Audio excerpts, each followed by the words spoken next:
मोक्षमार्गस्य नेतारं वेतारं कर्मभूव्रतां ज्ञातारं विश्वतत्त्वानां वन्दे तद्गुणलब्धये वन्दे तद्गुणलब्धये।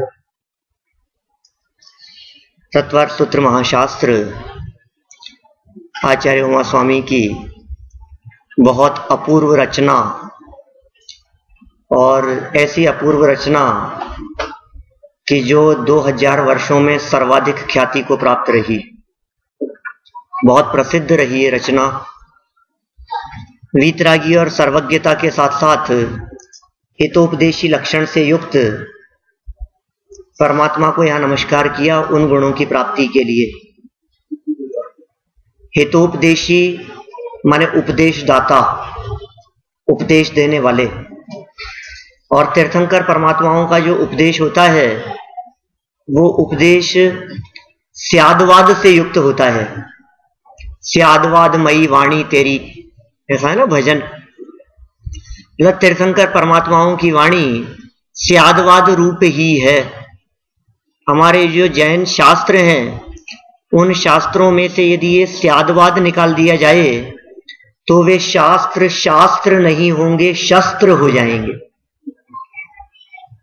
शास्त्र जो संसार से पार कराने में समर्थ हैं और शस्त्र जो हमें काटने में समर्थ हैं, जो संसार बढ़ाने वाले हों।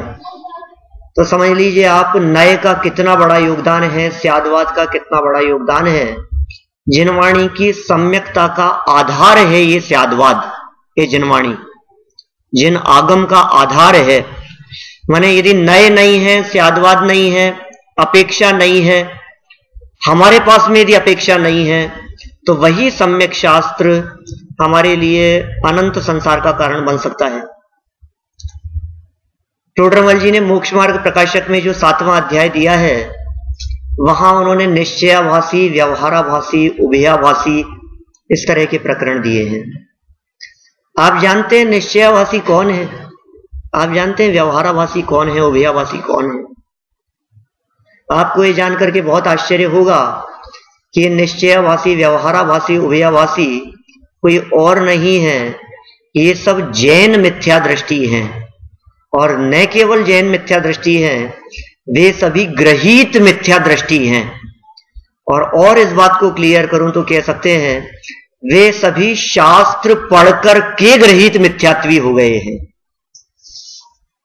अब आप सोचिए जरा, क्या है बात? शास्त्र पढ़ के ग्रहीत मिथ्यात्वी, क्योंकि 7वें अध्याय में ग्रहीत मिथ्यात्व का वर्णन है। 4थे अध्याय में जो 7 तत्व संबंधी भूल बतलाई है, 4थे अध्याय में जिस मिथ्यात्व का वर्णन किया है, मोक्ष मार्ग प्रकाशक अनेक लोगों ने पढ़ा होगा आप लोगों में से, उसमें अग्रहित मिथ्यात्व का वर्णन है। 5वें अध्याय में अन्य मतावलंबियों के ग्रहित मिथ्यात्व का वर्णन है। 6वें अध्याय में जैनियों के ग्रहित मिथ्यात्व का वर्णन है, ठीक है। और 7वें अध्याय में शास्त्र पढ़ करके जिन्होंने ग्रहित मिथ्यात्व लिया है, ऐसे मिथ्यात्वियों का वर्णन। शास्त्र पढ़ करके भी मिथ्यात्व नहीं, ग्रहित मिथ्यात्व। शास्त्र पढ़ करके भी कोई व्यक्ति ग्रहित मिथ्यात्वी कैसे हो सकता है? उदयवादिक को मानने वाला नहीं, क्योंकि वो तो पीछे चला गया 6वें अध्याय तक ही, उसकी चर्चा तो वहीं कर ली गई है। जो अन्य देवी देवताओं को नहीं मानता हो, सच्चे देव शास्त्र गुरु को मानता हो, सच्चे शास्त्रों को पढ़ता हो, लेकिन फिर भी उन शास्त्रों को पढ़ करके मिथ्यात्वी हो जाता है, ग्रहित मिथ्यात्वी हो जाता है। ये बात कुछ गले नहीं उतरती हमारे। ऐसा कैसे हो जाता है? इसके पीछे एक ही कारण है कि उन बातों के कहने के पीछे आचार्यों का जो रहस्य था, उनका जो अभिप्राय था, उस अभिप्राय को नहीं समझ सका कि वो क्या कहना चाहते थे, इसलिए सारी गड़बड़ी हो रही है। वाक्य जो लिखा है, देखिए आप, जो व्यवहाराभासी है वो भी उसी शास्त्र का उदाहरण देता है कि देखो देखो यहां ये लिखा है। जो निश्चयाभासी है वो भी उसी ग्रंथ का हवाला देता है, नहीं नहीं ये देखो ये लिखा है यहां पर, मैं ग्रंथ पेश कर रहा हूं, प्रस्तुत कर रहा हूं आपके सामने। अरे भैया, बात तो दोनों ही आप ग्रंथ की कर रहे हो, लेकिन दोनों ही स्थानों पर आचार्य के कहने का अभिप्राय अलग अलग है। उसकी विवक्षा समझनी पड़ेगी। विवक्षा न समझने के कारण अनेक प्रकार के झगड़े खड़े होते हैं, और जहां विवक्षा समझ ली जाती है वहां किसी प्रकार का कोई विवाद नहीं होता, कोई झगड़ा नहीं होता। बस जनागम की यही अद्भुत पद्धति है जिसे नय कहा जाता है।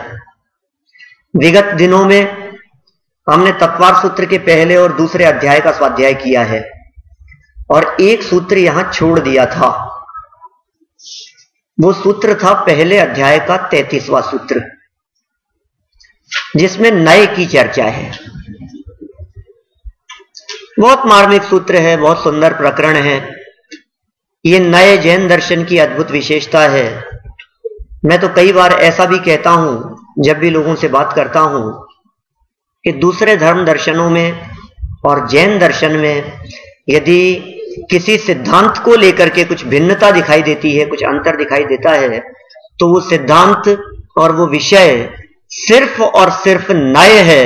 नय के अतिरिक्त दूसरा कोई विषय नहीं है सुरेश भाई, और कोई विषय ही नहीं है नय के अलावा। सिर्फ और सिर्फ जो जैन दर्शन और दूसरे दर्शनों में अंतर कर सके। आप यदि कहेंगे अहिंसा, वो लोग भी अहिंसा की चर्चा करते हैं। हाँ, अहिंसा के स्वरूप की दृष्टि से बात करेंगे तो फिर जैन दर्शन की बात ही कुछ अलौकिक है। मैं स्वरूप की बात नहीं कर रहा हूं, मैं सिर्फ शब्दों की बात कर रहा हूं। अहिंसा की चर्चा जैन दर्शन में भी है और अहिंसा की चर्चा अन्य धर्म दर्शनों में भी है। सत्य की चर्चा भी करेंगे, अपरिग्रह की चर्चा भी करेंगे, दूसरे सब धर्मों के अंदर ब्रह्मचर्य की चर्चा भी होगी, सप्त व्यसनों से रहित होने की बात भी होगी। क्रोध मान माया लोग को सब धर्म वाले बुरा कहेंगे, हिंसा नहीं करना चाहिए, झूठ नहीं बोलना चाहिए, चोरी नहीं करना चाहिए। सभी तो करते हैं इस तरह की बातें। व्रतों की बातें सभी धर्म वाले करेंगे, यहां तक कि आत्मा की चर्चा भी सब धर्म वाले करते हैं, और मोक्ष की चर्चा भी समस्त भारतीय दर्शनों में तो मिलेगी ही।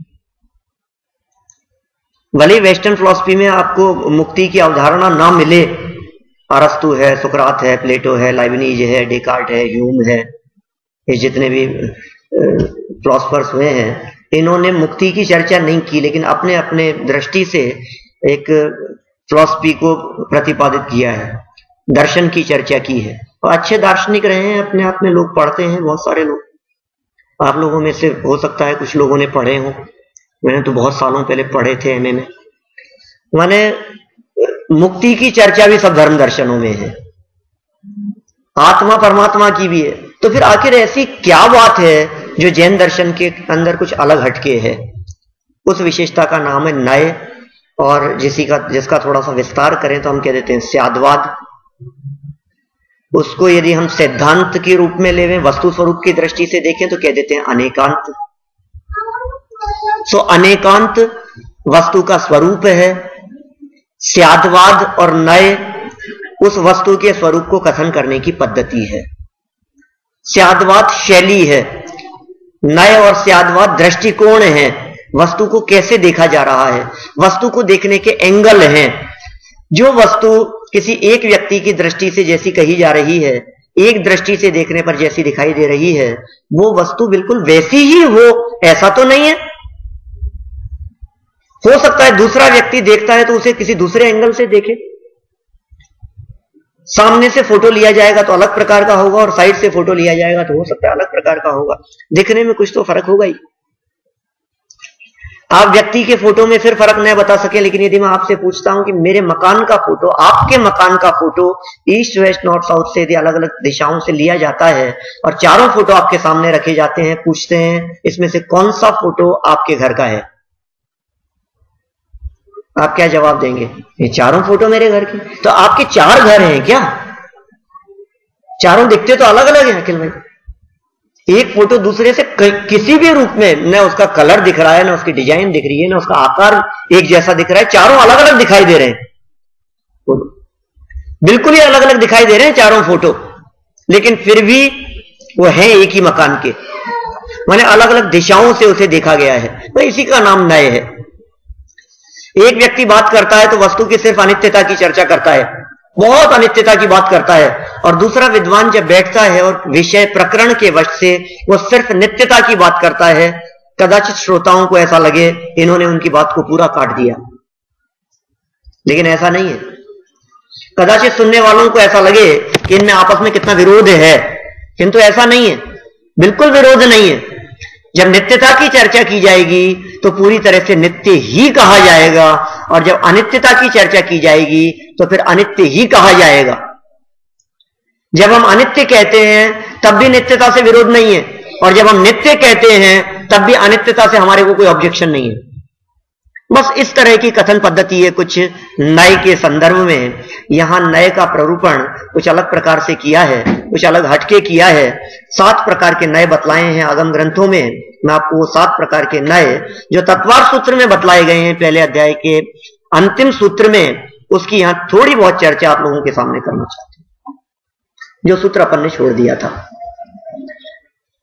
क्या है वस्तु स्वरूप, किस प्रकार के होते हैं ये नए। विषय थोड़ा सा लंबा है, लेकिन एक ही नए की चर्चा करूंगा 7 में से। कोशिश करेंगे कि शायद दूसरे की शुरू कर सकें, और बाकी के नयों की चर्चा आगामी सेशन में, माने कल देखेंगे हम। देखिए, मूल सूत्र पुस्तकें आपके पास में है, सूत्र को बोलना भी आ जाए एक बार, है ना, और उसका अर्थ क्या होगा और फिर उसका स्वरूप क्या है। नैगम संग्रह व्यवहार अर्जु सूत्र, नैगम संग्रह व्यवहार अर्जु सूत्र, शब्द समभिरूढ़ेवं भूता नयः, शब्द समभिरूढ़ेवं भूता नयः, नैगम संग्रह व्यवहार अर्जु सूत्र, व्यवहार र के बाद में आधा र और है, ठीक है। नैगम संग्रह व्यवहार अर्जु सूत्र, शब्द समभिरूढ़ेवं भूता नयः, नैगम संग्रह व्यवहार अर्जु सूत्र, शब्द समभिरूढ़ेवं भूता नयः।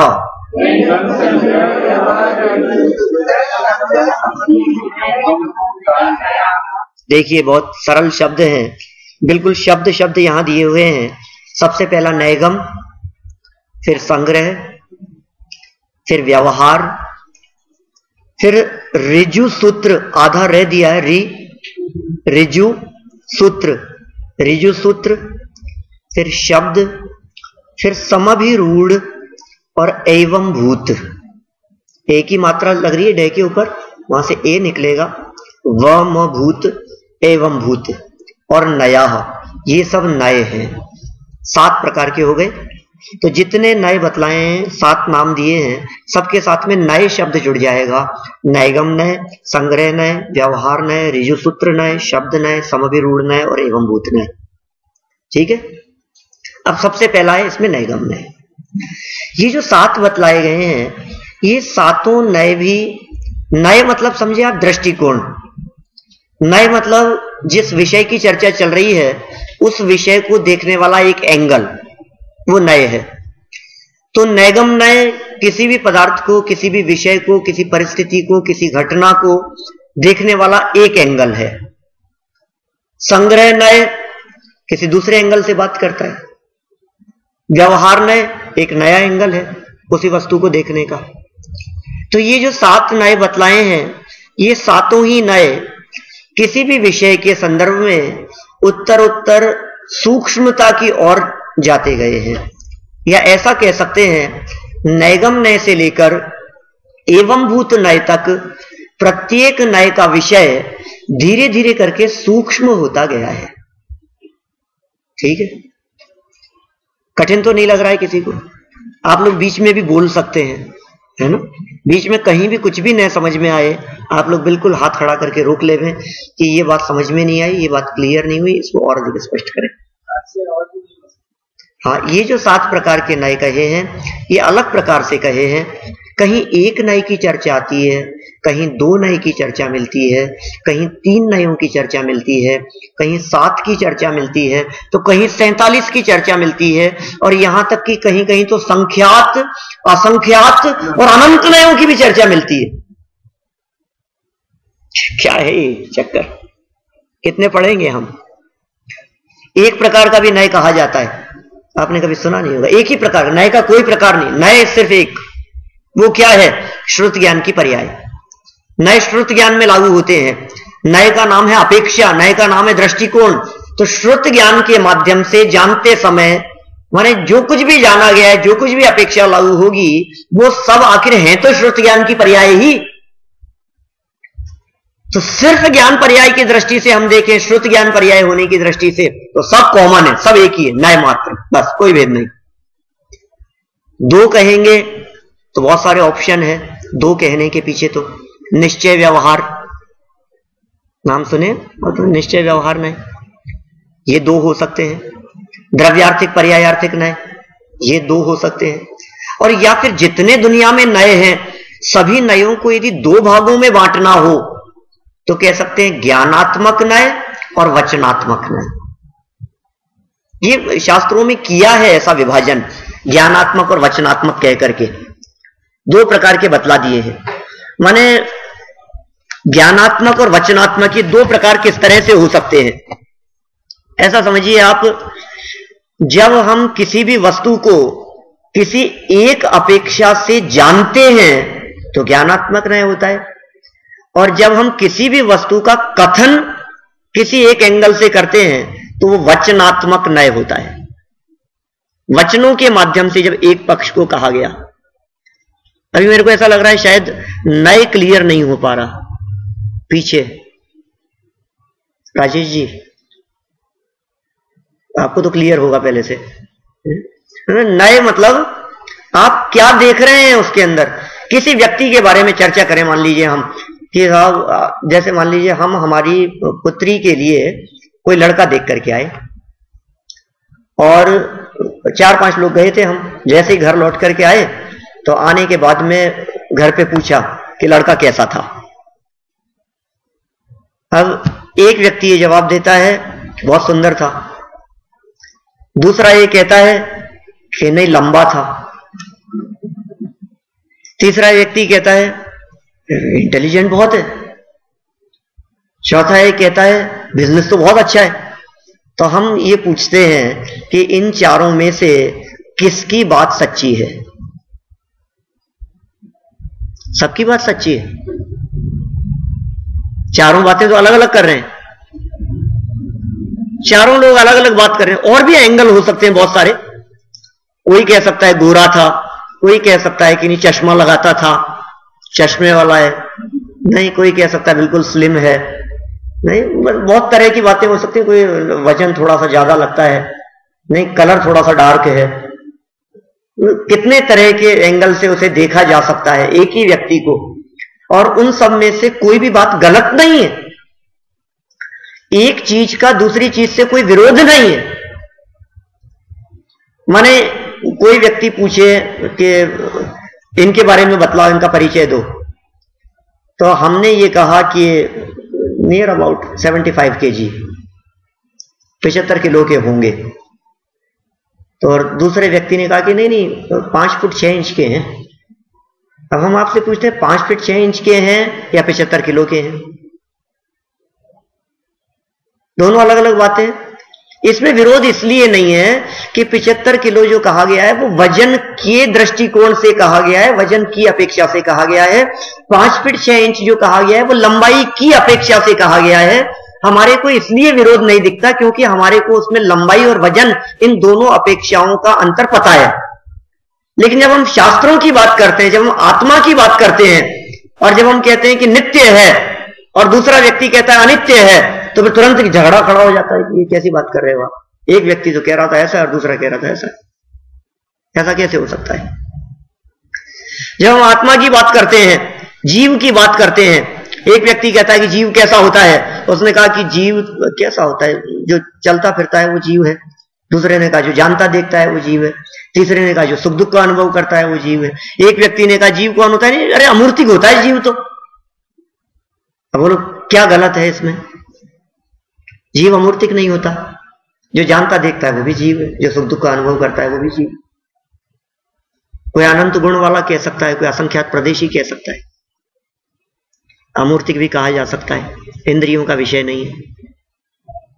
सभी बातें सच्ची है, लेकिन अलग अलग अपेक्षा से, अलग अलग दृष्टिकोण से। कभी कभी तो ऐसा होता है कि आत्मा के बारे में समझाना है और हम किसी व्यक्ति से बात कर रहे थे और हमने समझाते हुए उससे कहा कि आत्मा जो होता है वो अमूर्तिक होता है। वहीं हमारे कुछ विद्यार्थी बैठे थे, शास्त्रीय विद्यार्थी सब, होती है हमारे, भाई साहब आप कैसी बात करते हो, आपको इतना सा नहीं पता, आप तो आपसे तो ये उम्मीद नहीं थी, आप उसको समझा रहे हो आत्मा अमूर्तिक होता है, इसमें अतिव्याप्ति दोष आता है इसमें। तो अभी अतिव्याप्ति नहीं समझ में आया होगा अनंत भाई। अतिव्याप्ति मतलब जानते हैं? जिसकी चर्चा चल रही है उसका जो हमने लक्षण बनाया है, जिससे हम पहचान कर रहे हैं, वो पहचान का चिन्ह उस वस्तु के अलावा दूसरी वस्तु में भी मिले। अति व्याप्त, एक से ज्यादा में, मतलब जिसको हमारे को पहचानना है।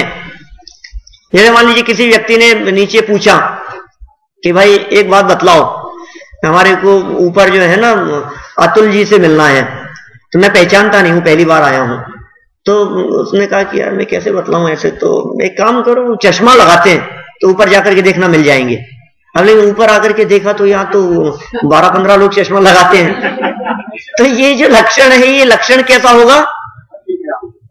अति व्याप्त हो गया। गलत तो नहीं है, ये भी लगाते हैं, ठीक है ना, लेकिन इनके अलावा और भी लगाते हैं, तो अति व्याप्त हो गया ना। मतलब ऐसा पहचान का चिन्ह होना चाहिए जो सिर्फ और सिर्फ इनमें तो हो और इनके अलावा और किसी में ना हो। मतलब ब्लू टी शर्ट के अंदर मिलेंगे, कुछ भी ऐसा, ये भी क्या है, ये बाहरी लक्षण है, ठीक है, अनात्मभूत लक्षण है। फिर वो लक्षणों की चर्चा विस्तार से अलग है। लेकिन इतना समझ लीजिए कि यदि आत्मा को अमूर्तिक कहा जाता है तो इसे आत्मा का लक्षण नहीं बनाया जा सकता है, क्योंकि अमूर्तिक तो धर्म द्रव्य भी होता है, अमूर्तिक तो अधर्म द्रव्य भी होता है, अमूर्तिक तो आकाश भी है और काल द्रव्य भी अमूर्तिक होता है। 6 द्रव्यों में से 5 द्रव्य अमूर्तिक है। हमने कहा आत्मा अमूर्तिक है, वो विद्यार्थी ने हमारे को टोक दिया। हम किसी को समझा रहे थे, उसने टोक दिया हमारे को। हमने कहा नहीं बेटा ऐसा नहीं है, तुम्हारे को पता नहीं है चर्चा क्या चल रही थी। क्या नए चक्र तो मैं तुम्हारे को पढ़ाता हूं, तुम मेरे को कह रहे हो अभी तुम नए चक्र पढ़ो पहले और अच्छे से। माने चक्कर क्या है तुम्हें पता नहीं है। ये रात को हमारे घर पे रुके थे और सुबह आकर के बहुत घबराए हुए थे। क्या डर क्यों रहे हो आप? रात को ही एकदम डर गए। कि किस वजह से डर गए? कि इनको रात को ऊपर से रूम में से खिड़की के बाहर से कुछ आत्माएं जाती हुई दिखी। क्या हुआ? कि नहीं नहीं मैं तो वास्तव में कोई ना कोई भटक रहा था यहां और मैंने आत्माओं को भटकते हुए देखा है। तो हमने उनको समझाया अरे भाई साहब आत्मा ऐसे दिखती नहीं है भटकती हुई, क्योंकि आत्मा अमूर्तिक होती है। अब उस व्यक्ति को कैसे समझाएंगे आप, जो व्यक्ति किसी सफेद सफेद आत्मा का भ्रम अपने दिमाग में रख करके आत्मा से डर रहा है, ऐसी व्यर्थ की कल्पना कर रहा है, उस व्यक्ति को समझाते समय तो यही बात कही जाएगी ना कि आत्मा अमूर्तिक होता है। तो आचार्यों ने बस यही काम किया है। शिष्य कैसा है, उसके सामने समस्या कैसी है, उसको प्रॉब्लम क्या है, उसको उसी अपेक्षा से समझाया। निश्चयवासी से बात करेंगे तो उसको अलग प्रकार से बात कर समझाएंगे, व्यवहारवासी से बात करेंगे तो उसको अलग प्रकार से बात समझाएंगे। रोगी कैसा है, देखो डॉक्टर जो है उसके पास में सब प्रकार की दवाइयां हैं, लेकिन सबको एक प्रकार की दवाई तो नहीं देता। जैसा मरीज होगा दवाई तो वैसी दी जाएगी ना। अब मरीज किस प्रकार का है, आचार्यों ने भी वही काम किया है। तो ज्ञानात्मक और वचनात्मक 2 प्रकार के भी नए हो सकते हैं, 3 प्रकार की भी अपेक्षाएं हो सकती है, ज्ञानात्मक, वचनात्मक और अर्थात्मक। ये 3 प्रकार के भी नए हो सकते हैं। 7 प्रकार के नए तो अभी अपन 3 दिन में पूरे करेंगे ही, ठीक है। इसके अलावा 47 नयों की चर्चा की है प्रवचन सार में। प्रवचन सार के परिशिष्ट में आचार्य अमृतचंद्र स्वामी ने, प्रवचन सार कुंदकुंदाचार्य की रचना है, उसकी टीका लिखते समय अमृतचंद्राचार्य ने परिशिष्ट में 47 नयों की बात कही है। ठीक है, बहुत हो गए। इतने ही नहीं, गोमट सार नामक ग्रंथ में और सन्मति तर्क नामक ग्रंथ में, उसमें तो ऐसा कह दिया, जावदिया वयण वहा तावदिया चेव होती नयवादा। जितने वचन विकल्प हैं उतने ही नए हैं, जितने वचन विकल्प उतने नए। इसको हम यदि बोलचाल की भाषा में कहें तो ऐसा कह सकते हैं, जितने मुंह उतनी बातें। बोलते हैं ऐसा। हर व्यक्ति का कहने का, देखने का, बोलने का नजरिया अलग अलग है। घटना एक, प्रतिपादन अलग अलग प्रकार से। एक घटना घटी टोरलैंडो की, और उस घटना को हर न्यूज़पेपर में, हर न्यूज चैनल में अलग अलग एंगल से दिखाया जाता है। सब न्यूज़पेपर्स की हेडलाइंस अलग अलग होती है। मूल बात तो वही है, घटना तो एक ही है। उस घटना को देखने का जो नजरिया है वो सबका अलग अलग है। एक कहता है तबाही मच गई, दूसरा कहता है भयंकर तूफान, एक कहते हैं सब नष्ट हो गया। अलग अलग तरह से कथन किया जा सकता है उसका। बस यही नए हैं, जितने वचन उतने नए। और फिर वचनों से भी आगे बढ़कर के बात कही तो कहा नए असंख्यात भी हो सकते हैं। वो कैसे कि जितने विकल्प उतने नए, हर विकल्प अलग अलग अपेक्षा से है। और अनंत नयों की भी चर्चा की है कि वस्तु में धर्म तो अनंत है, वस्तु में गुण तो अनंत है, शक्तियां तो अनंत है। हमेशा जब कभी भी कथन करेंगे तो किसी एक शक्ति, एक गुण, एक धर्म की अपेक्षा से कथन करेंगे। और जब हम एक गुण, एक धर्म, एक शक्ति की अपेक्षा से कथन करते हैं तो बाकी के गुणों का क्या होता है? गौण है वो। गौण मतलब चर्चा नहीं की जा रही है, साइलेंट है उसके बारे में। जिनके बारे में साइलेंट है उनका निषेध नहीं है। तो फिर एक के बारे में अभी बात करी, जब दूसरे के बारे में बात करेंगे तो बाकी के अनंत के बारे में बात नहीं करी। बस समझ लीजिए इस तरह से नए अनंत हो सकते हैं। तो ये बहुत प्रकार हो सकते हैं। हम उसमें से यहां सिर्फ 7 की चर्चा कर रहे हैं, जिसमें से पहले प्रकार का नए है जिसका नाम है नयगम। ये क्या है नयगम? नए शब्द कठिन हो सकता है, शब्द पहली बार सुना हो सकता है आप लोगों ने, और सूत्र के रूप में तो अपन ने 2 दिन पहले पढ़ा ही है। नयगम इसका स्वरूप क्या है? नयगम कहकर के आचार्य क्या समझाना चाहते हैं? नए एकम गमो नयगम है, ऐसी नयगम की व्याख्या है। ऐसी व्याख्या की है, ऐसी व्युत्पत्ति कही है। तत्र संकल्प मात्र से ग्राहको नयगमो नय है। संकल्प मात्र को ग्रहण करने वाला नयगम नय है।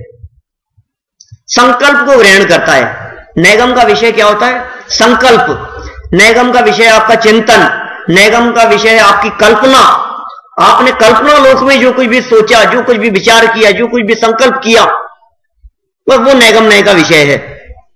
अभी मैं थोड़ी देर जो है इसी की चर्चा करने वाला हूं, इसलिए अभी आप लोगों को ऐसा लगे कि इतनी सी बात से तो समझ में नहीं आया, तो अभी इतनी सी नहीं, अभी थोड़ा सा और जब विस्तार करेंगे ना तो समझ में आएगी नयगम नय क्या होता है। नयगम का अर्थ क्या बतलाया? संकल्प को ग्रहण करे। संकल्प मात्र से ग्राहको नयगमो नय है, ऐसी व्याख्या कही है पूज्यपाद आचार्य ने इसी सूत्र की टीका करते समय सर्वार्थ सिद्धि ग्रंथ में। तत्र संकल्प मात्र से ग्राहको नयगमो नय है। अब किस प्रकार के संकल्प? तो उन्होंने उसकी चर्चा करते हुए बतलाया, अनिष्पन्न को निष्पन्न देखना। अनिष्पन्न मतलब जो कार्य अभी हुआ नहीं है उस कार्य के बारे में ऐसा कह देना कि हो गया, ये नयगम नय है। क्या कहा? अनिष्पन्न में निष्पन्न। निष्पन्न मतलब संपन्न, अनिष्पन्न मतलब हुआ नहीं, अभी पूरा नहीं हुआ, वर्क इन प्रोसेस। बट क्या कह दिया हमने? हो गया, डन कर दिया हमने उसको। माने अभी चल रही है प्रक्रिया। तो फिर वो झूठ बोल रहा है क्या? कि नहीं, झूठ नहीं बोल रहा है। नयगम नय की अपेक्षा से सच है वो बात, संकल्प की अपेक्षा से वो बात सच है। नयगम नय संकल्प को ग्रहण करता है। 3 प्रकार के नयगम नय कहे हैं शास्त्रों में, बहुत सरल है।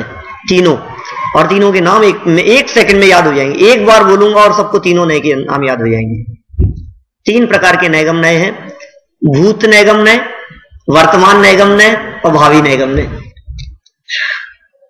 याद हो गए सबको, दोबारा रिपीट करने की जरूरत ही नहीं है। पास्ट, प्रेजेंट और फ्यूचर, 3 प्रकार के नैगम नय हो गए।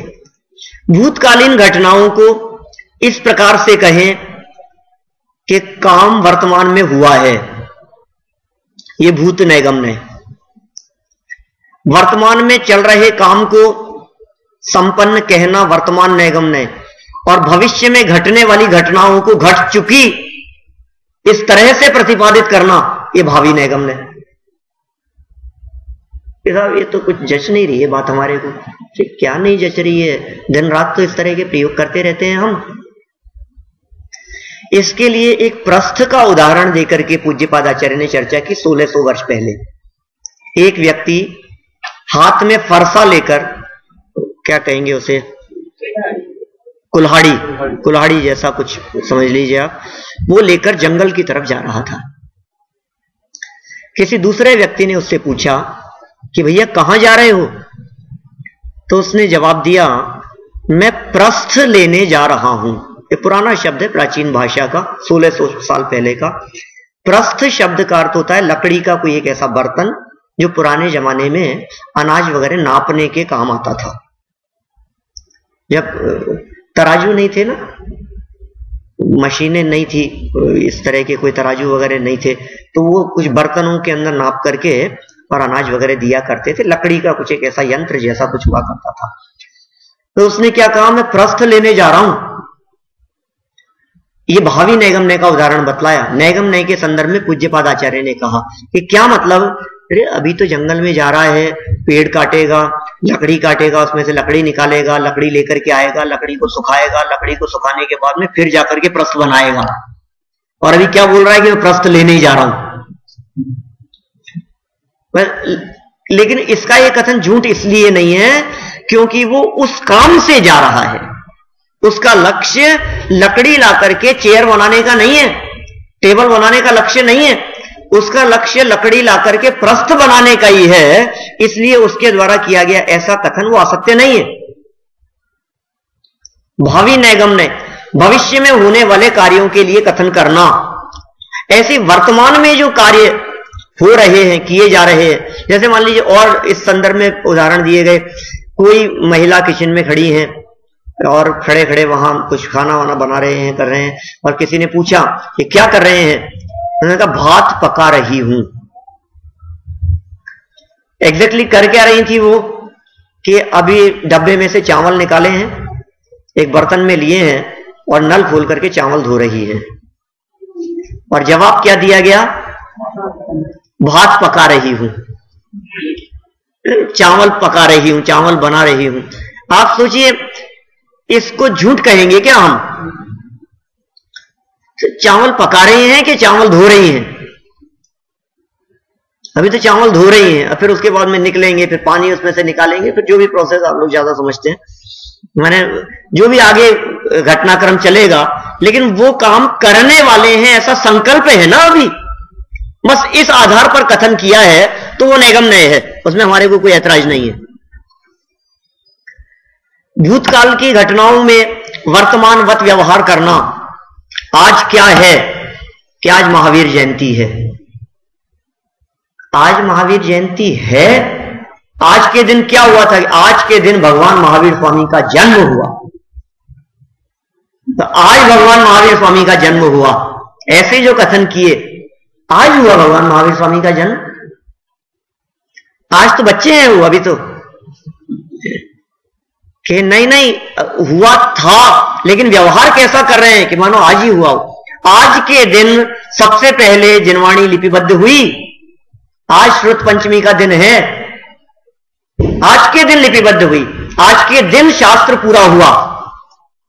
तो आज ही के दिन पूरा हुआ कि 2000 वर्ष पहले पूरा हो गया था, लेकिन 2000 वर्ष पहले की उस घटना को आज इस तरह से प्रतिपादित करना कि मानो ये आज ही की बात है, उस भूतकाल को वर्तमान में हो रहे काम की तरह प्रतिपादित करना, इसका नाम भूत नैगम नय। ख्याल में आ गई बात? ऐसे कथन करते ही हैं हम लोग।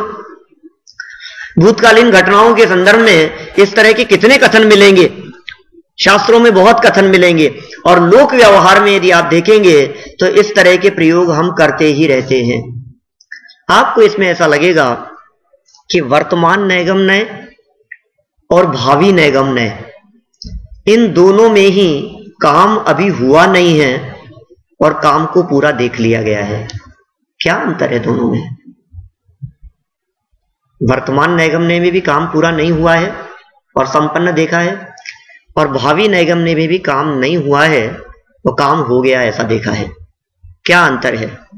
तो ऐसा बतलाया उसका स्पष्टीकरण करते हुए आचार्यों ने कि कार्य की संपन्नता की निकटता और दूरी, बस यही इन दोनों के विभाजन का आधार है। और कुछ अंतर इस तरह का भी बतलाया गया कि जिस कार्य को आपने करना शुरू कर दिया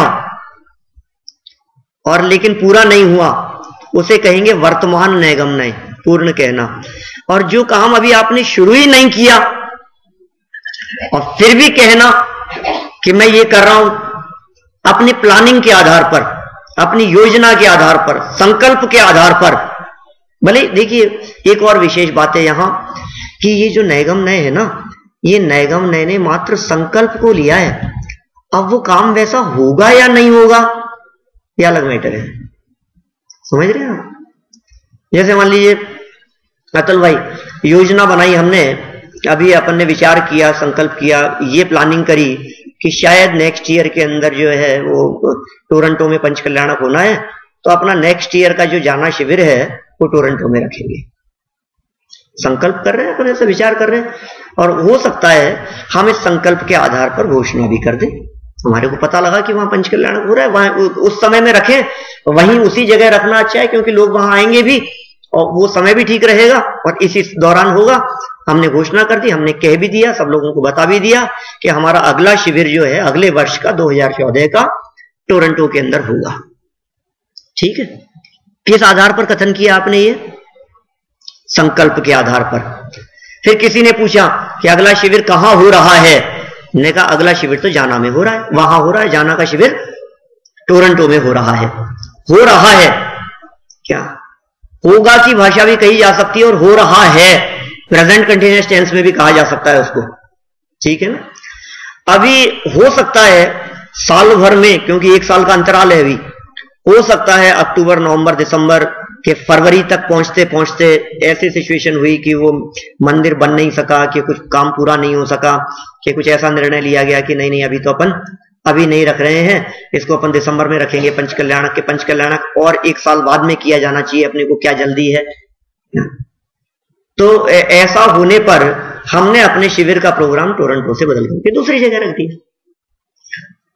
अब लोग ये कहें, देखो देखो 8 महीने से कैसे बेवकूफ बना रहे थे लोगों को, झूठ बोल रहे थे, बिना ही मतलब झूठ बोलते हैं। अब हम आपसे कहना चाहते हैं वो झूठ था या नहीं था जो पहले कथन किया गया था? बिल्कुल झूठ नहीं है। क्यों नहीं है? क्योंकि संकल्प तो वहां जाने का है ना, संकल्प तो शिविर को वहां आयोजित करने का है। किसी व्यक्ति ने हमसे पूछा क्यों साहब वहां ऐसा आयोजन हो रहा है, आप आ रहे हैं कि नहीं? आ रहे हैं, बिल्कुल आएंगे, क्यों नहीं आएंगे, वहां बिल्कुल उपस्थित रहेंगे। और फिर नहीं आए, तो कितना झूठ बोलते हैं, साफ झूठ बोलते हैं। मैंने पूछा था आप आ रहे हैं? उन्होंने कहा बिल्कुल आ रहे हैं, और इतना कहा था कि पक्का आऊंगा, और फिर भी नहीं आए। अरे उस समय जब कहा था, उस समय के संकल्प के आधार पर कहा था, नहीं ख्याल में आई बात? वो झूठ कैसे हो गया? झूठ तो तब होगा जब कहते समय मन में ये हो कि इनको तो कह दो, जाना किसको है, तब तो झूठ है। समझना आप जो कह रहे हैं उसको कहने के पीछे आपका इंटेंशन क्या है। यदि आपके मन में ये बात चल रही है कि इनको कहने से क्या फर्क पड़ता है, जाएंगे नहीं जाएंगे, इनको तो कहो कि हाँ हाँ बिल्कुल ये खुश हो जाएंगे अपने, क्या बात में कौन किसको ध्यान रहता है।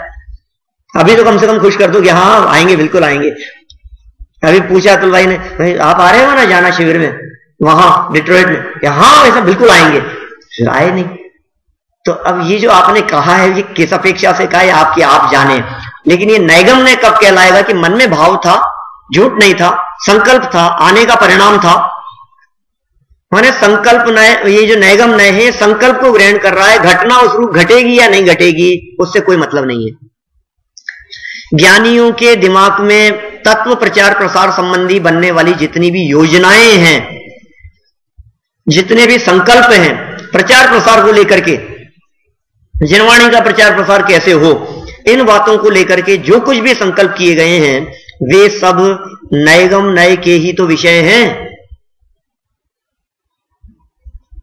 लोक व्यवहार में देखें, यदि हम बात करें, किसी व्यक्ति ने मेडिकल में एडमिशन लिया और हमने कह दिया, उसको डॉक्टर साहब कहने लगे आस पड़ोस वाले, बोलो नहीं होता है ऐसा।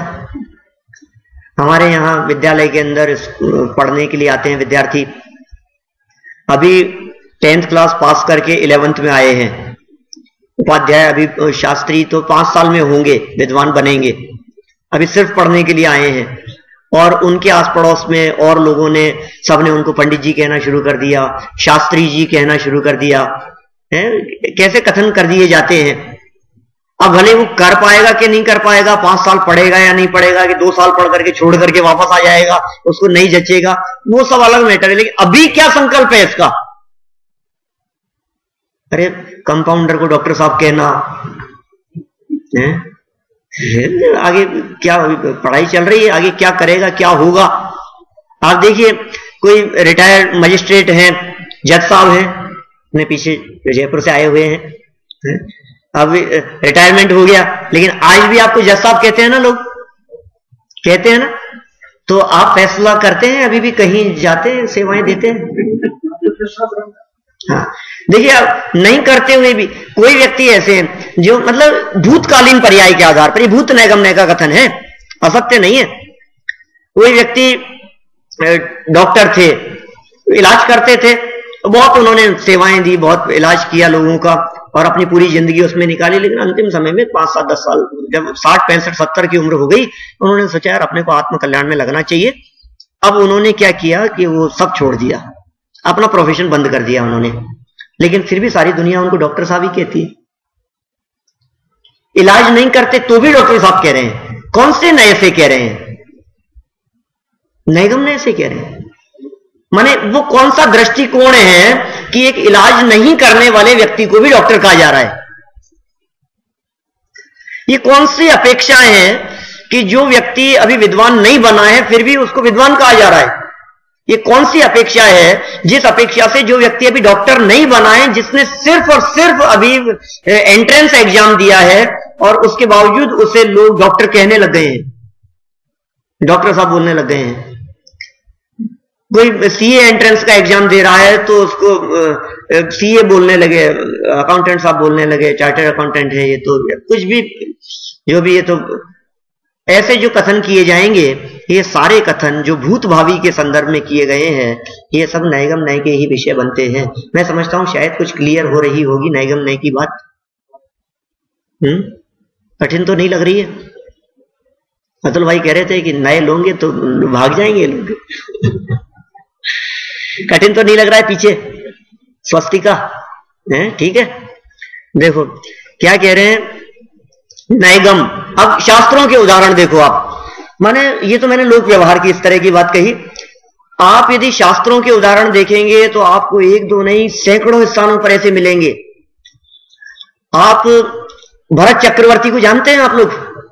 वेल नोन पर्सन है वो तो। भरत चक्रवर्ती को कौन नहीं जानता है?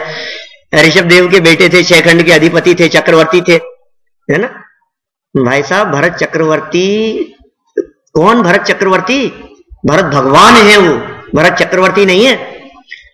जो भरत भगवान बन गए, जो भरत परमात्मा बन गए, जो भरत सिद्धालय में विराजमान है, उन्हें भी आज सिद्ध परमात्मा ने देख करके चक्रवर्ती के रूप में देखना, ये भूत नैगम नय का ही तो उदाहरण है। और क्या है? हम कभी उसको गलत महसूस करते हैं? साहब यहां कौन से भगवान है? अपन श्रवण बेलगोला गए दर्शन करने के लिए, और वहां एक साइड में तो बाहुबली भगवान है और दूसरी साइड किसकी प्रतिमा है? भरत चक्रवर्ती की। भरत चक्रवर्ती की प्रतिमा है कि भरत भगवान की प्रतिमा है? बोलो, लेकिन हम भरत चक्रवर्ती कह रहे हैं उनको। अरे चक्रवर्तित्व पद तो उन्होंने बहुत पहले छोड़ दिया था, चक्रवर्ती कहां है? न केवल भरत जी के बारे में, देखो आप शांतिनाथ, कुंथुनाथ और अरुणनाथ स्वामी, आपको पता है इन 3 तीर्थंकरों की विशेषता?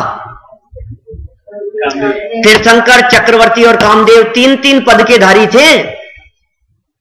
शांतिनाथ भगवान अपने वेदी में विराजमान है ना यहां जिन मंदिर में, 3 पद के धारी थे, चक्रवर्ती भी थे, कामदेव भी थे, तीर्थंकर भी थे, 3-3 पद।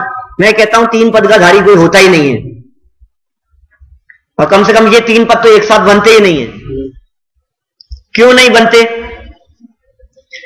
जब चक्रवर्ती थे तब तीर्थंकर नहीं थे, और जब तीर्थंकर हो गए थे तब चक्रवर्ती नहीं रहे थे। बोलो, तीर्थंकर कब बने? जब चक्रवर्ती थे तब तीर्थंकर बने कि नहीं? नहीं नहीं, चक्रवर्ती पना छोड़ दिया, राजपाट छोड़ दिया, मुनि बन गए, दीक्षा ले ली, आत्म ध्यान किया, ध्यान में लीन हो गए, और फिर उन्होंने मुक्ति की प्राप्ति की, या 4 घातिया कर्मों का क्षय करके जब अरहंत बन गए, समूह शरण की रचना हुई, 12 सभाएं लगी, उपदेश, तब तीर्थंकर हुए। 13वें गुणस्थान में आकर के तीर्थंकर कर्म प्रकृति का उदय आया। जब चक्रवर्ती के गुणस्थान 4था होता है और तीर्थंकरों का गुणस्थान 13वां-14वां होता है, कैसे होगा? बोलो। फिर भी जब हम ऐसे कहते हैं कि 3 पद के धारी थे, इसका मतलब यह कि भूत नैगम नय की अपेक्षा से किया गया कथन है। कितनी सिंपल सी बात है। कभी हमारे को ऐसा लगता नहीं है, हम ऐसा फील नहीं करते हैं कि इसमें क्या गलती हो रही है, क्या मिस्टेक हो रही है। देखो आगे वाले जब नयों की चर्चा करेंगे अपन, शब्द नय, समभिरूढ़ एवं भूत नय, तो कहेंगे कि नहीं ये गलत है, ऐसा नहीं कह सकते हो आप। और कितना गलत है ये। आज मैं गौतम की चर्चा करूं, इंद्रभूति गौतम की, तो उसके नाम के साथ में आप गणधर लगा करके बोलते हैं, गौतम गणधर। जब भी चर्चा चलती गौतम गणधर बोलते। ये तो गलत बात है ना। एक व्यक्ति, जिस व्यक्ति को आगे बड़ा पद मिल गया है, मान लीजिए मैं बात करूं, कोई व्यक्ति आईएएस ऑफिसर है और उसको आरएएस कहें, राजस्थान में हमारे आरएएस होते हैं इंडिया लेवल पर, वो आईएएस होते हैं, तो आईएएस ऑफिसर को आप आरएएस कह रहे हो तो इट मींस उसकी तो गलत बात हो गई ना। कोई प्रोफेसर है और प्रोफेसर को आप ओनली डॉक्टर कह करके पुकार रहे हो, प्रोफेसर साहब है यार, आप बिशप कर रहे हो, आप उनको लेक्चरर कहो प्रोफेसर को, तो ये तो गलत बात है ना। मान लीजिए हॉस्पिटल में आप गए और कोई हॉस्पिटल में जहां वार्ड है वहां देखने के लिए कोई घूम रहे थे और आपने उनको कहा नर्स, तो वो डॉक्टर है, आप उनको नर्स कह रहे हो, तो ये तो उनकी इंसल्ट है, उनका अपमान है, ये तो उनकी पूर्व अवस्था थी। तो हम ये कह रहे हैं जो इंद्रभूति गौतम है, वे इंद्रभूति गौतम गणधर थे किसी जमाने में, आज तो भगवान है, मोक्ष से चले गए हैं। जिस समय भगवान महावीर स्वामी के समूह शरण में मौजूद थे उस समय थे गणधर। नहीं समझ में आई बात? भगवान महावीर स्वामी के मोक्ष जाने के 12 वर्ष पश्चात इंद्रभूति गौतम भी तो मोक्ष चले गए, अरहंत बन गए, फिर सिद्ध बन गए। आज तो जिस तरह से महावीर भगवान है उसी तरह से इंद्रभूति भगवान है, दोनों में कोई फर्क नहीं है। सिद्धालय में दोनों समान रूप से विराजमान है, उनमें कोई छोटा बड़ापन नहीं है। लेकिन ऐसा जो कथन किया गया, ये कथन कौन से नय से किया गया है? ये भूत नैगम नय से किया गया, और शायद हमारे को इसमें कोई ऐतराज भी नहीं होता, कोई ऑब्जेक्शन भी नहीं होता। नैगम नय इस बात को स्वीकार करता है, यदि कहीं इस प्रकार के कथन शास्त्र में लिखे हुए मिल जाएं तो उनको सुधारने की जरूरत नहीं। कह रहे गणधर लिखा है, काटो इसको यहां से, मिस्टेक है ये, क्या समझना? नैगम नय से सही है बात, कोई दिक्कत नहीं है, हमारे कोई ऑब्जेक्शन नहीं है उसमें। ठीक है।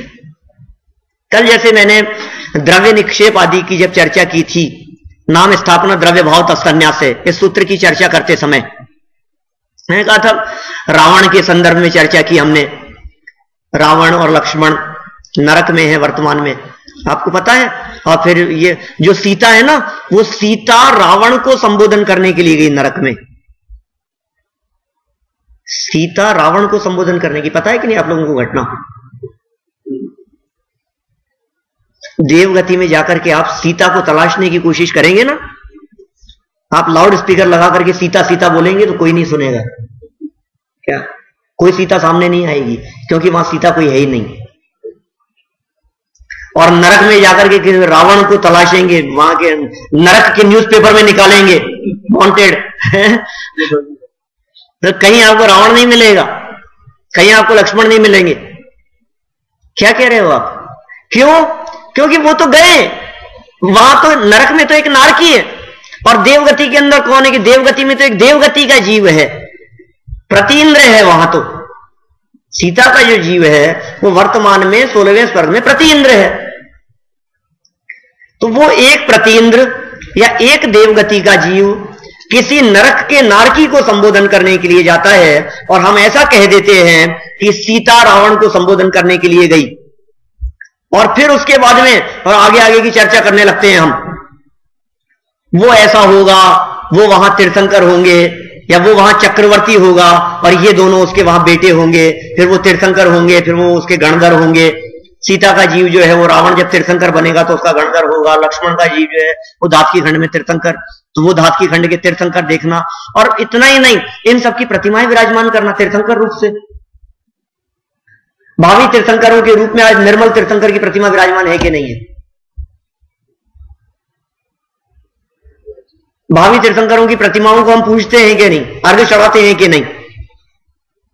किसको अर्घ्य चढ़ा रहे हो बतलाओ आप? राजा श्रेणिक का जो जीव भविष्यकालीन 24 का प्रथम तीर्थंकर होगा, जिसका नाम महापद्म नाम से वो तीर्थंकर होंगे, आगामी 24 के प्रथम तीर्थंकर। हिंदुस्तान के सैकड़ों मंदिरों में, यदि सैकड़ों ज्यादा लगता हो तो 50 तो है ही, तो उनमें भविष्यकालीन 24 विराजमान दिखाई देंगे। भविष्य के 24 तीर्थंकर क्यों साहब है ना, इतना बहुत बहुत जगहों पर है। मतलब प्रसिद्ध प्रसिद्ध स्थानों पर देखेंगे आपको तो कई जगह सोनागिरी जी में मिल जाएगी, इधर उधर मिल जाएगी, अपने क्या नाम है देवगढ़ में मिल जाएगी, हाँ ये क्या नाम है अपने हस्तिनापुर में है, और बहुत जगहों पर है, समय शिखर जी में है। भविष्यकालीन 24 और नाम सहित कि ये पद्मनाभ तीर्थंकर है, ये महापद्म नाम के तीर्थंकर है, पहले तीर्थंकर होंगे। तो हम ये पूछ रहे हैं, जो व्यक्ति आज की तारीख में नरक में है वर्तमान में, उस व्यक्ति को एक भगवान मान करके उसकी प्रतिमा विराजमान करके उसको पूजना, उसकी पूजन करना, ये कहां तक उचित है? क्या आगम इस बात की स्वीकृति देता है? क्या आगम इस बात की परमिशन देता है? क्या ये ठीक है? भावी निगम में से कह सकते हैं, बिल्कुल कोई ऐतराज नहीं है हमारे में। माने कितना गजब है ये भावी नैगम्य। यदि ये भावी नैगम्य नहीं होता तो हम भविष्यकालीन तीर्थंकरों को अर्घ्य नहीं चढ़ा सकते थे, हम उनकी पूजन नहीं कर सकते थे, हम उनकी चर्चा नहीं कर सकते थे। यदि ये नहीं होता तो क्या होता, आप सोचिए जरा, तो आपको समझ में आएगा कि भावी नैगम्य क्या चीज है। और तो और मैं तो आप यदि देखते हैं, धवला में तो एक स्थान पर ऐसा प्रयोग कर दिया, एक व्यक्ति को देख करके, किसी व्यक्ति को पापी जीवों की संगति देख करके कह दिया नारकीय ये तो नारकीय। फिर आचार्य ने कहा अरे साफ साफ मनुष्य गति का व्यक्ति दिख रहा है, आप कह रहे हो नारकीय। नारकीय ऐसे होते हैं क्या? इसका औदारिक शरीर है, आप इसका ब्लड टेस्ट कर सकते हो। नारकियों के तो होता ही नहीं है इस तरह का हड्डी खून मांस वगैरह, उनका तो वैक्रियक शरीर है। देवनार का नाम उत्पाद है और औपाधिकम वैक्रियकम, कल पढ़े अपन ने सारे सूत्र। देवों और नारकियों के उत्पाद जन्म होता है, जिनके उत्पाद जन्म होता है उनके वैक्रियक शरीर होता है, और वैक्रियक शरीर सप्त धातु से रहित होता है, इसमें निगोद रहित होता है। तो आप कह रहे हो ये नारकीय? तो उन्होंने कहा हाँ हाँ, जो व्यक्ति पापी जीवों की संगति कर रहा है, उन्होंने स्पष्टीकरण किया, वीरसेनाचार्य ने, धवला की बात कर रहा हूं मैं, उन्होंने स्पष्टीकरण करते हुए कहा जो व्यक्ति पापियों की संगति कर रहा है, भले वर्तमान में पाप न कर रहा हो, लेकिन उस संगति में पढ़कर कुछ समय बाद में ये भी पाप करने लगेगा और पाप करके नरक गति बांधेगा और फिर नरक में जाएगा, तो भविष्यकालीन नरक में जाएगा। हमें वर्तमान में इसका नरक दिख रहा है, इसलिए हम इसको नारकी कह रहे हैं।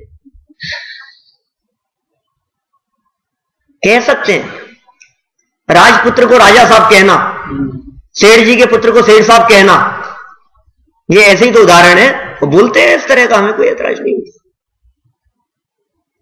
नैगम संकल्प असत्य नहीं है, बस इतना समझ लेना।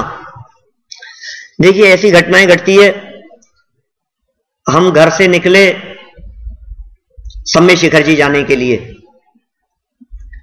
अभी ट्रेन तक भी ना पहुंचे हों और पीछे से लैंडलाइन पर फोन आया और किसी ने पूछा कि कहां हैं पंडित जी, हैं क्या?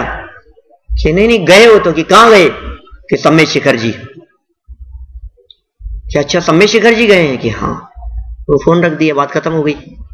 थोड़ी देर बाद में, ये तो स्टेशन पहुंचे नहीं थे और वहां कुछ कारण ऐसे थे कि ट्रेन कैंसिल हो गई, कि फ्लाइट कैंसिल हो गई, अब नेक्स्ट मिली नहीं, अब नेक्स्ट डे मिलेगी, वापस लौट करके आ गए। रास्ते में उन्होंने हमारे को ड्राइव करते हुए देख लिया। कितना झूठ बोलते हैं, सच में बिल्कुल साफ सफेद झूठ। मतलब हमने उनके घर पे फोन किया था और वो मतलब नहीं बात करानी थी तो नहीं कराते, कोई बात नहीं जो भी था, लेकिन इतना साफ झूठ बोलने की क्या जरूरत थी कि समय शिखर जी चले गए। बोलो हम आपसे पूछते हैं, ये बात सच कही गई कि झूठ कही गई है? बोलो। माने यदि आपके पास में नैगम्य नहीं होगा, यदि आपने नैगम्य पढ़ा नहीं होगा, तो आप तुरंत 1 सेकंड में उस व्यक्ति को झूठा घोषित कर देंगे, अप्रामाणिक घोषित कर देंगे। लेकिन यदि आपने नैगम्य पढ़ा है, आपको पता है कि एक दृष्टिकोण ऐसा होता है जो काम की पूर्णता के न होने पर भी उसे पूर्ण कह देता है, घर से निकलने पर भी ऐसा कह दिया जाता है कि गए वो तो फिर हमारे को कोई दिक्कत नहीं। पता नहीं क्या परिस्थिति रही हो सकता है जाकर के आ गए हो सकता है रास्ते में जा रहे हो, और ये भी पॉसिबल है कि घर से निकले हो और अभी एयरपोर्ट तक जा रहे हो और हमने रास्ते में देख लिया हो, ये भी तो संभव है। कोई फ्लाइट कैंसिल नहीं हुई, कुछ नेक्स्ट डे का चक्कर नहीं है, अभी जाना है, घर से निकल चुके हैं। हमें तो एक समय शिखर जी गए और अभी फ्लाइट पकड़ रहे हैं वो, तो हम रास्ते में ये तो नहीं देख रहे हैं ना कहां जा रहे हैं क्या हो रहा है। हमने तो ये देखा कि रास्ते में गाड़ी में चल रहे हैं वो, तो हम तो झूठ समझेंगे। कह रहे नहीं, झूठ नहीं है भैया। कितने प्रयोग बतलाऊं आपको, अब आप ऐसे प्रयोग तलाशिए शास्त्रों में। जब आप शास्त्रों को पढ़ें तब आप ऐसा देखें, प्रतिष्ठाचार्यों के माध्यम से करवाई जाने वाली प्रतिष्ठाएं, पंच कल्याणक प्रतिष्ठा महोत्सव। एक और इस संदर्भ में अपने ये कटारिया जी बहुत अच्छे विद्वान हुए और उन्होंने जैन निबंध रत्नावली के नाम से उनकी पुस्तकें प्रकाशित है और बहुत रिसर्च, बहुत अच्छे विद्वान थे। अपने तो काफी समय पहले स्वर्गवास हो गया उनका, केकड़ी के थे, रतनलाल जी कटारिया, मिलापचंद जी कटारिया, आप लोगों ने यदि नाम सुना हो तो उनके कुछ लेख हैं और उनके लेखों में कुछ एक लेख इस प्रकार का भी है कि पंच कल्याणक प्रतिष्ठाएं, ये पंच कल्याणक के 4 कल्याणक, इस तरह का उनका एक लेख है। और उसमें उन्होंने ऐसी बात कही कि जितनी भी पंच कल्याणकों के बाद में हमारे मंदिरों में प्रतिमाएं विराजमान होती है, वे प्रतिमाएं अरहंतों की होती है या सिद्धों की होती है। और मंदिर में जो प्रतिमा विराजमान है वो कौन से परमेष्ठी की प्रतिमा है? अरहंत परमेष्ठी की प्रतिमा है ना, पक्का। अरहंत परमेष्ठी का मतलब गर्भ कल्याणक, जन्म कल्याणक, तप दीक्षा कल्याणक या तप कल्याणक और ज्ञान कल्याणक। अभी निर्वाण नहीं हुआ अभी अरहंतों का, है ना। तो फिर जो प्रतिमा विराजमान हुई है ये पंच कल्याणक पूर्वक होगी कि 4 कल्याणक पूर्वक होगी? अरहंतों की प्रतिमा जो विराजमान होगी, है? आप सोचिए जरा। तो उन्होंने उसको फिर निष्कर्ष निकाला, मतलब हमारे पास में नैगम्य है तो हम 4 कल्याणक तो हो चुके और मोक्ष कल्याणक होगा, इस रूप में मोक्ष कल्याणक संपन्न करके वो प्रतिमा को पंच कल्याणक रूप से विराजमान करते। भाई एक्चुअल में तो उनका मोक्ष कल्याणक हो चुका ना। अभी भले ही हम अनंत रूप से महावीर भगवान को विराजमान कर रहे हैं, अनंत रूप से उनकी प्रतिमा विराजमान कर रहे हैं, लेकिन सच्चाई तो यही है ना कि उनका मोक्ष कल्याणक भी हो चुका। कार्तिक कृष्ण अमावस्या के दिन भगवान महावीर स्वामी का निर्वाण हो चुका, उनको मुक्ति प्राप्त हो चुकी थी। तो इस तरह से वो पंच कल्याणक की बात सिद्ध होगी। ऋषभ देव से महावीर तक के 24 को तीर्थंकर कहना, ये भी तो भूत नैगम नहीं है। ये सब तीर्थंकर है कहां? तीर्थंकर हैं क्या ऋषभ देव से महावीर तक? तीर्थंकर नहीं है, सभी सिद्ध हैं। तीर्थंकर तो थे किसी काल में, बहुत लंबे टाइम पहले वे सब तीर्थंकर थे, लेकिन फिर भी आज हम उन्हें क्या कह रहे हैं? तीर्थंकर कह रहे हैं। सिद्धों को तीर्थंकर कहना वास्तव में तो ये भी ठीक नहीं है। और मैंने आपको उदाहरण दिया था तत्पर सूत्र के 10वें अध्याय का 9वां सूत्र, जिसमें उमा स्वामी आचार्य देव ने वहां चर्चा की है, सिद्धों के भेद बतलाए हैं। तीर्थ, क्षेत्र, गति, लिंग, चारित्र, ऐसे भेद इसमें हो तो आप निकाल सकते हैं। सिद्धों के कितने प्रकार से भेद बतलाए? सिद्धों में क्या भेद होगा? ये सिद्धों में अलग अलग प्रकार से भेद करके बतलाया गया।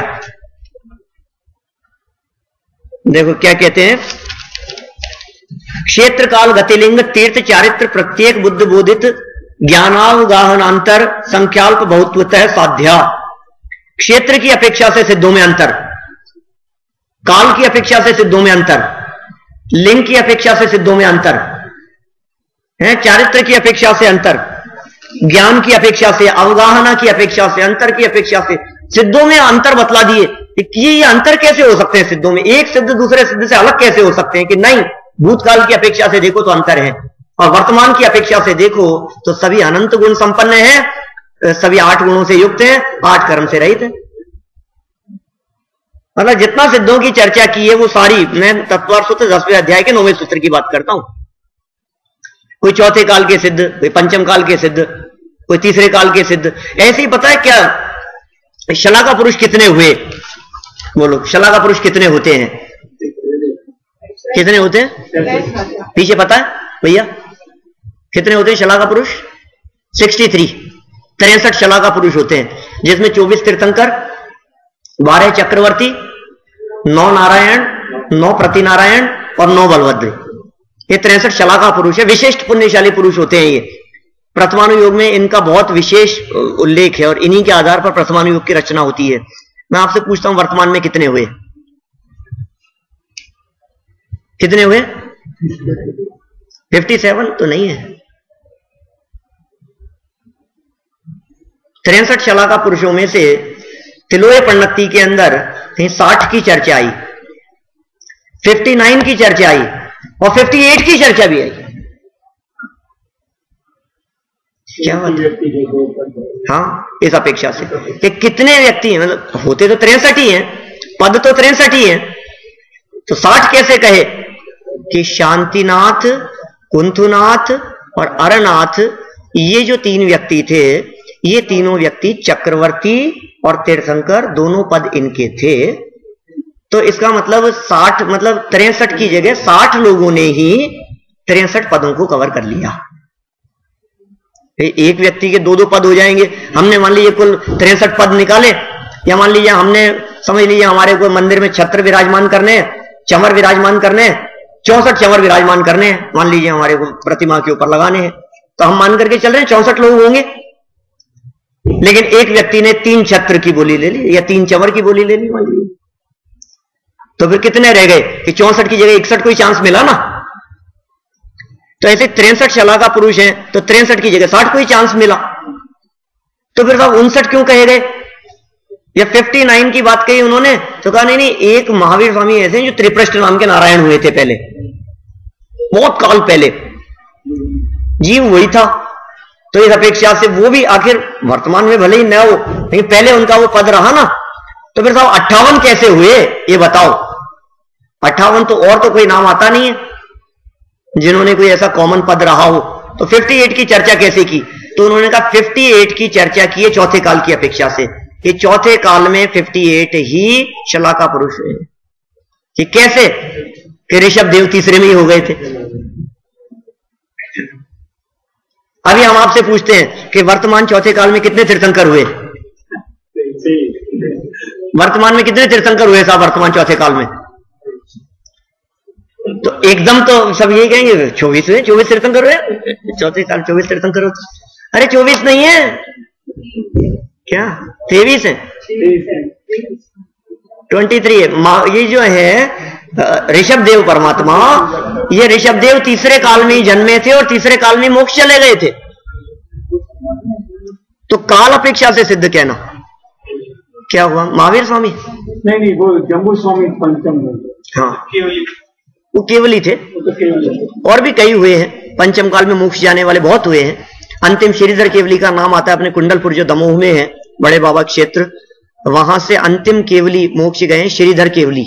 वहां मूल गाथा भी, वो प्राचीन मंदिर जो था वहां तो पहले चरण भी थे वहां, अभी आजकल कहाँ शिफ्ट कर दिया है उन्होंने, जो नया उसको जो बनाया है उसके बाद में वहां चरण थे। और तिलोय पन्नती की मूल गाथा लिखी हुई थी कि वर्तमान में पंचम काल में अंतिम मोक्ष जाने वाले, चौथे काल में जन्म हुआ था उनका पंचम काल में मोक्ष हुआ है, उन लोगों का ही हुंडा सर्पणी काल के प्रभाव से जन्म चौथे में हुआ था। फिर भी कोई फर्क नहीं पड़ता है, काल कोई बाधक नहीं है सच में। जो व्यक्ति अपने स्वरूप की साधना करे वो अभी भी मोक्ष जा सकता है। वो तो ऐसा देखा गया है कि इन लोगों को ये जो दिख रहे हैं ना, सब भागते दौड़ते दिख रहे हैं, कौन जाएगा जी, कोई नहीं जाने वाला, ऐसा इस तरह से कथन किया है। उंडाव सर्पिनी काल है, विचित्रता हो सकती है, कुछ भी संभव है, आप करो प्रयास, क्यों नहीं हो सकता है? पुरुषार्थ तो करो। आप पहले से ये मान करके क्यों चलते हो कि नहीं होगा? लक्ष्य छोटा क्यों रखते हो? सच में बोलो, यहां से आज की तारीख में डलास, जहां हम यहां बैठे हैं टेक्सास में, यहां से मोक्ष हो सकता है कि नहीं? चल भाई, हो सकता है ना? आज की तारीख में यहां से मोक्ष हो सकता है क्या? केसी जैन साहब, नहीं हो सकता यहां से मोक्ष? अनंत भाई, क्यों नहीं हो सकता? अरे कैसी बात कर रहे हो? पंचम काल चल रहा है, हम आपको शास्त्र ला करके दिखाते हैं। पंडित जी, आपने पढ़ा नहीं क्या? आपसे तो ये उम्मीद नहीं थी आप इस तरह की बातें करोगे। पंचम काल में तो मोक्ष होता नहीं है। हाँ, वो शास्त्र ला करके दिखा सकते हैं कि पंचम काल में मोक्ष नहीं होता। अच्छा चलो, मैं आपसे पूछता हूं, कोई मुनिराज आज की तारीख में विदेश क्षेत्र में बैठ करके आत्म ध्यान कर रहे हो, और बैठे हुए आत्म ध्यान कर रहे हैं, साधना कर रहे हैं, और कोई पूर्व भव का देव अपनी दुश्मनी निकालता हुआ, अपनी शत्रुता और बैर के कारण उनको वहां से उठाकर और अभी यहां डलास में ला करके पटक देवे, और यदि वे आत्म ध्यान से बाहर ना निकले तो यहां से उनको केवल ज्ञान हो सकता है कि नहीं? यहां से उनको मोक्ष हो सकता है कि नहीं?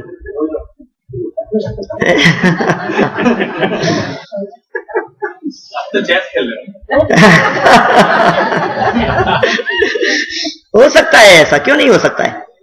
माने ये बात संभव है। मैं तो खैर, मेरा ये प्रकरण नहीं है, मैं तो यहाँ नैगम नय के बारे में बात बतला रहा था कि जो तीसरे काल में सिद्ध हुए हैं वे सिद्ध तीसरे काल वाले सिद्ध हैं, कोई चौथे काल वाले सिद्ध हैं, कोई पंचम काल वाले सिद्ध हैं। ऐसे ही गति की अपेक्षा से, क्षेत्र की अपेक्षा से हैं, कोई क्षेत्र वाले हैं, कोई समुद्र वाले हैं। इस तरह से जो विभाजन किए गए हैं, ये सब उनकी भूतकालीन अवस्थाओं के आधार पर विभाजन किए गए हैं, और ये सब सच हैं। नैगम नय का प्रयोजन, नैगम नय का उद्देश्य एकमात्र इतना ही समझना चाहिए कि जो कुछ भी बात हमने कही है वो बात हमारे वर्तमान में किए गए संकल्प के आधार पर सच है, सही है। भविष्य में घटेगी या नहीं घटेगी, होगा या नहीं होगा।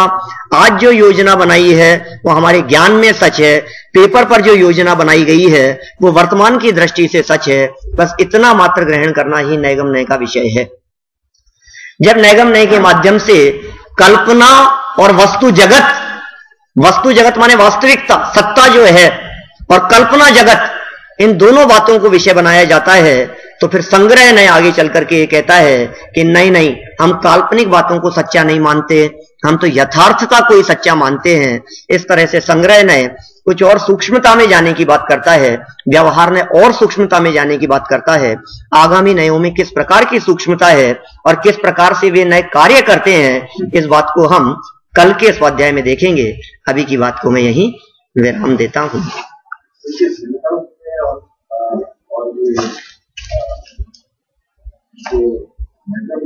हाँ, संकल्प को ग्रहण करने वाला नय है, और इसमें बहुत प्रकार के संकल्प हो सकते हैं। कि मैं भगवान हूं, मुनिराजों को सिद्ध देखना। अभी क्या हुआ, मैं कोटा था अभी थोड़े समय पहले, और कोटा में वहां प्रवचन के अंदर इसी तरह से मुनिराजों की महिमा संबंधी चर्चा आई।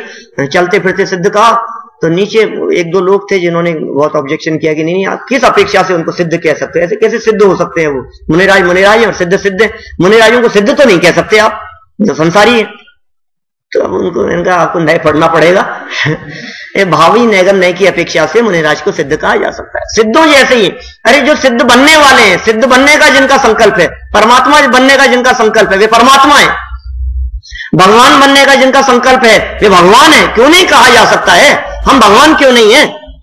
मैं द्रव्य दृष्टि से तो भगवान हूं ही, लेकिन नैगम नय की अपेक्षा से यदि परमात्मा बनने का मेरा संकल्प है तो मैं वर्तमान में परमात्मा ही हूं।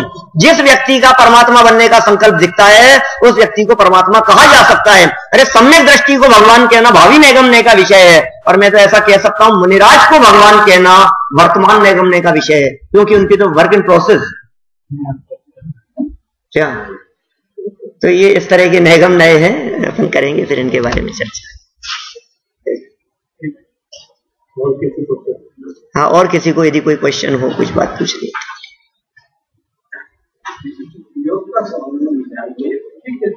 हाँ।